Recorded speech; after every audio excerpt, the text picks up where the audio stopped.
Hello and welcome to Omniscient Reader's Viewpoint, the web novel, Chapter 4.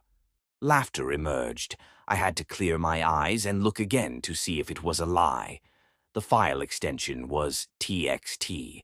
Then this person, the gift he sent me was a copy of his novel. You have obtained an exclusive attribute. The exclusive skill slot has been activated. I heard a message in my ear after running the file.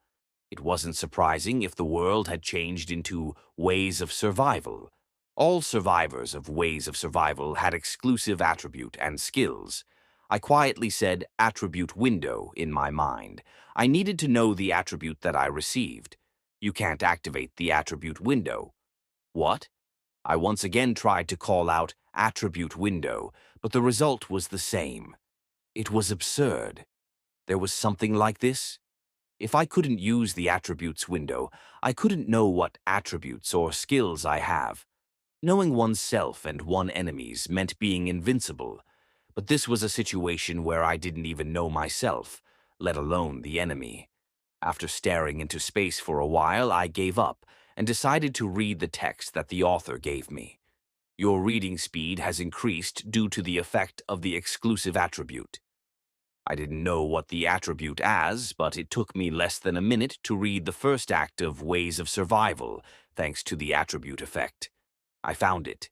The place where my finger stopped was the beginning of the work, where the main character was doing some action in the train scene. He saw people gathered at the back door of the 3707 carriage. The wheel of the tightly held lighter was cold. In this life, he absolutely couldn't make a mistake. He would use any means for his purpose. The expression of fear on the people's faces. He didn't feel any guilt. Everything was fleeting. He looked at the people with merciless eyes.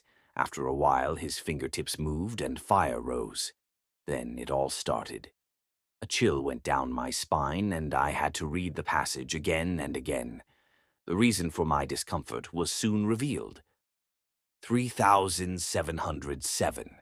I reflexively checked the number of the carriage I was riding. 3807. The carriage I was on right now was behind the carriage that the protagonist was riding. My hands faintly shook. Wait a minute. How many people originally survived this carriage? He looked through the blurred window at the 3807 carriage. It was already too late. It was inevitable. Anyway, only 2 people survived in that carriage. Only 2 survived. It meant that everyone died except for 2 people, and I already knew who those 2 people were. I raised my head and looked blankly at Yu Sangha. Maybe this woman would die. Me as well. Dokjasi, shouldn't we stop this? Something was starting in the place where Yu Sangha pointed. It was groaning. A young man was crouching down in front of the elderly woman. Shit, I'm in a bad mood, and this old lady keeps whining and groaning. Won't you shut up? The young man was a male student who had been leaning against the entrance. He was thin and had dyed white hair. His name was written on the badge attached to his uniform, Kim Nam-woon. It was a name that I knew. Only Lee Hyun-sung and Kim Nam-woon survived in that carriage. It doesn't matter. They are the only 2 I need anyway. Didn't I tell you to shut up? The agitated Kim Nam-woon grabbed the grandmother's collar. The grandmother's powerless legs staggered. Kim Nam-woon's palm moved through the air. Slap, slap. In normal times, somebody would run to stop this. But now, nobody was moving. It wasn't long before the slaps changed to punches. Save me! Save me! I could hear the sound of a hard fist hitting flesh. Some of the men around Kim Nam-woon hesitated, but none of them wanted to go forward. Surprisingly, the first person to act was Han Myung-go. Young me, treating an elder like this. However, all he got in reply was a voice mixed with scorn. Mister, do you want to die? What? You still don't understand the situation. What bullshit is this brat saying? Kim Nam-woon only laughed at the cursing Han Myung-go. He pointed to the ceiling of the subway carriage with his finger. Can't you see that?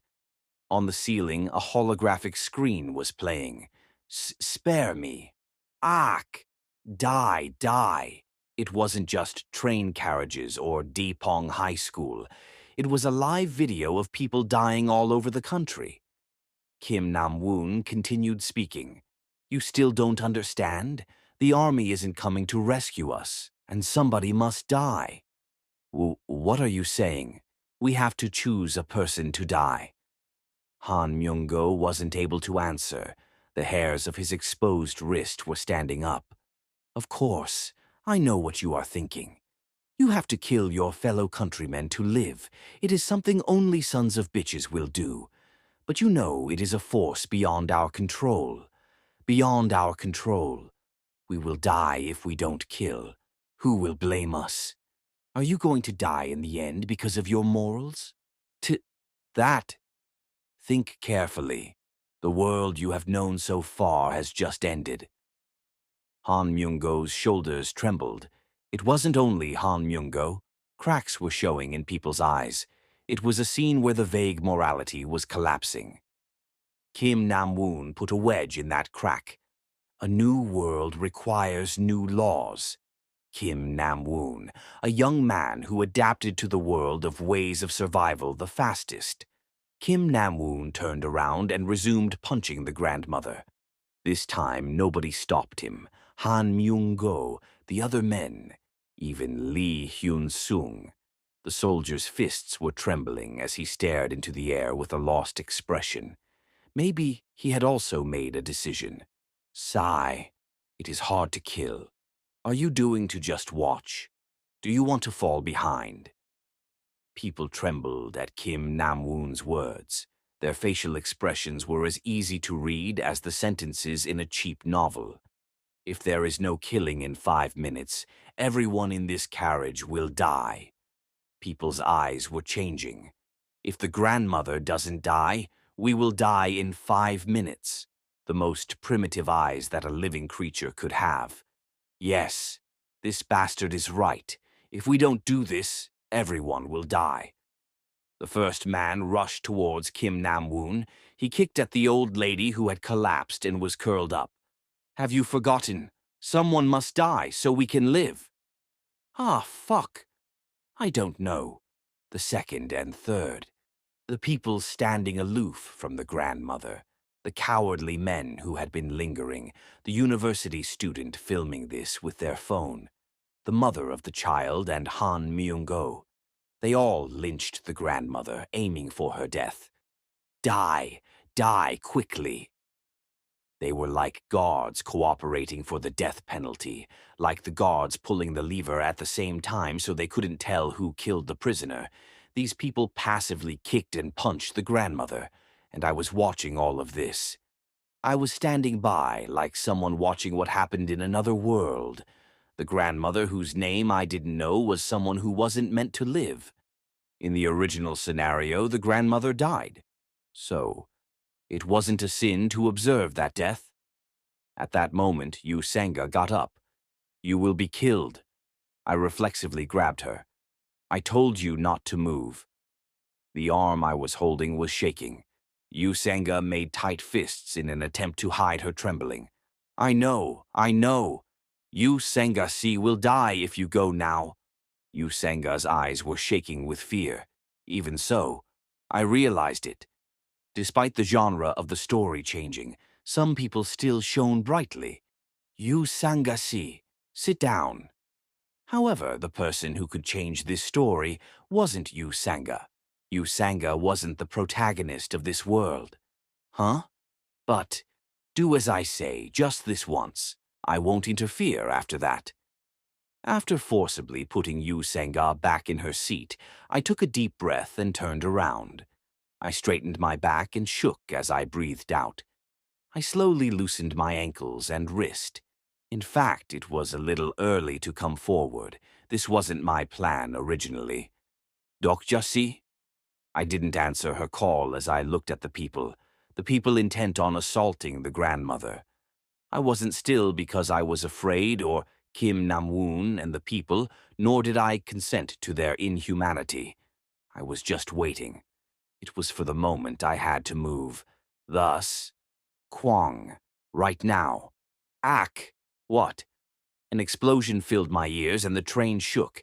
People cried out. Smoke rose from the front right corner of this carriage. It had started. He had moved. I kicked off from the ground as hard as I could with my right foot. I passed by the people screaming and sitting down towards the grandmother. What? Eeyok! Kim Nam-woon collided with me and fell to the ground with a scream. At first glance, it seemed like I was saving the grandmother, but that wasn't what I was aiming for. Where was it? I looked around quickly. Somebody had fallen towards the grandmother due to the explosion. It was a kid crying in the middle of this hell. The kid who was holding the insect, collecting net before. Excuse me a moment. I took the net from the child. Once I put my hand into the net, the chitin of a grasshopper reached my fingertips. I took one out and placed it in the kid's hands. Then I turned towards the people. Everybody stop. You can't live if you kill the grandmother. My voice was surprisingly clear due to the temporary silence after the explosion. One by one, people started looking at me. Let's say you kill the grandmother. What next? Their surprised faces looked good. Let me tell you a bit more. The grandmother's death will be recognized for what the Dokaebi calls the first murder, and some time will be bought. Then what next? Ah, if what the Dokaebi says is true, you each have to kill one thing. So who will you kill after the grandmother? Will you kill the person next to you? The people who thought about something retreated from each other. Horror was in their eyes. In fact, everyone knew. The grandmother was just the beginning. Kim Nam-woon noticed the shaky atmosphere. Ha ha ha, what are you all worried about? Then kill him next. Cowards. Don't worry about your turn in advance. The odds are equal. I figured that Kim Nam-woon would say something like this. I cut him off with a slight wave of my hand.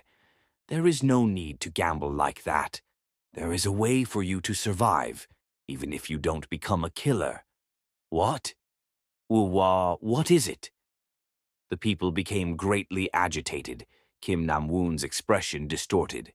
Have you forgotten? The scenario clear condition wasn't to kill a person. Most people were still puzzled, but a few people noticed something. Kill one or more living things. That's right. From the beginning, the word person was never specified in the contents of the scenario. Kill one or more living things. In other words, any life was possible. A quick-witted person shouted at the collection net in my hand. Insect, insects. The grasshoppers were jumping in the collection net. People's eyes were shining. I nodded. That's right, the insects. I put my hand into the net and took out a grasshopper. It was a chubby one that I saw earlier. Give that to me, quickly. One only, I just need one. I stepped back slowly as I looked at the approaching people. I was now facing the explosive madness that tried to kill the grandmother. Yet a smile emerged. Why? Even in this breathtaking tension, why was my heart beating with joy? Would you like it? I waved the net like a trainer provoking an animal. Several impatient people leapt towards me. Then catch them. I smashed the grasshopper in my hand. You have achieved the first kill achievement. 100 coins have been earned as additional compensation. At the same time, I threw the net in my other hand as hard as possible. It was towards the opposite side of the area where the grandmother and the crowd was gathered. This is crazy. The insects were released and jumped as hard as they could for freedom.